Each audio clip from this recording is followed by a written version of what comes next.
Hi guys, so we're on to part 4 and I'm going to talk about crowning Hashem King, because if you look at all of the prayers that we say on Rosh Hashana, it's a lot about saying to Hashem, please will you rule over us, please can you be king, may everyone on the earth realize you're king. So I just want to understand deeper what that means, because in Judaism the king certainly doesn't mean some tyrant who says off with your head and he's going to judge us and just use us to serve him. That's not a Jewish idea of a king. In Judaism, the king is called Lev Ha'am, which means the heart of the nation.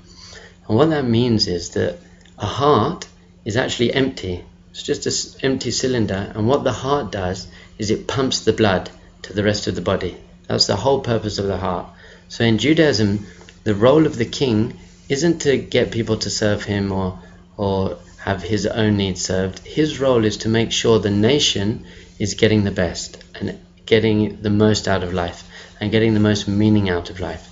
So when we say we want to make Hashem king, it means that we want to start understanding that everything that happens in our life and all the rules and everything that is brought down to us, they're actually for our best. They're actually for us to get the most out of life. So many people think that the rules in Judaism, you can't turn on a light on Shabbat, or you can't do this, you can't do that, is because we need to appease this king in the sky. But really that's not the case. It's so that we can get the most out of life. We can get depth and meaning out of everything we do. If you don't understand the rules of life or the rules of anything, you can't get the most out of it. For example, if you want to play the piano you've never played before, and you go and you sit down and you try to start playing, and someone says, would you like me to teach you some scales? And you say, no, don't give me restrictions, don't give me rules. Then it means that you're actually not going to be able to play the piano, because it's only within the rules that you can fully express yourself. I really enjoy doing art. I love painting, but I'm really bad at it. It looks like a 4-year-old's done it. My wife, however, she's an excellent artist, and because she understands the rule of shading and perspective and everything, her pictures actually come out really well.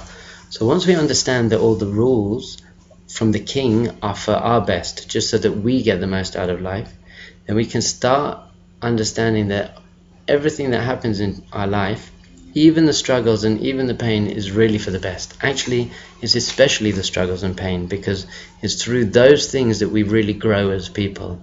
So all our tests and our trials and our challenges, that is what's creating us as really great people. This morning I took my son to the doctor. He needed injections. And so injections are a horrible thing. I still hate injections. But so we took him there, and I love my son. We love each other very much, and he knows I love him. So we got to the doctor, and I had to pull up his trouser leg. He's crying now.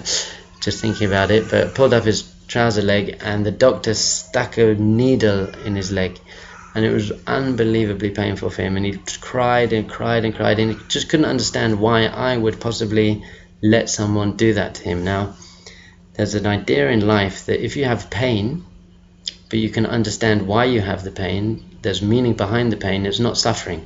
So for example, giving birth is very painful, but it's not suffering because it has a meaning, or going to the gym.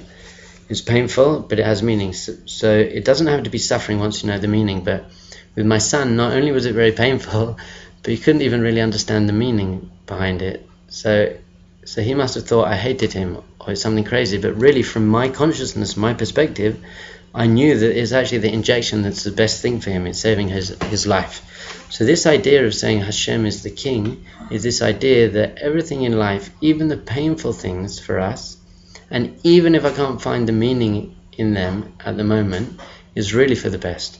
Because the king is someone, just like a father, like me to my son, we say Avinu Malkeinu, my father, my king, is that everything that happens in my life, I understand that it's for a meaning and for a purpose, and that it's actually the best for me. And once I tap into that consciousness, I have a much easier journey through life.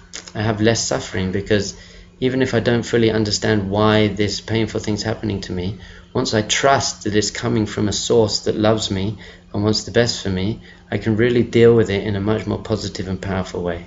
So the idea of making Hashem King is actually helping us tap into a higher level of consciousness where we can deal with all the troubles and challenges in our life and know that they are just there in our life for us to get the most meaning out of life, to get the most growth out of life, to get the most depth out of life. Just hope that we can really tap into this Rosh Hashanah. I'll see you in the next video.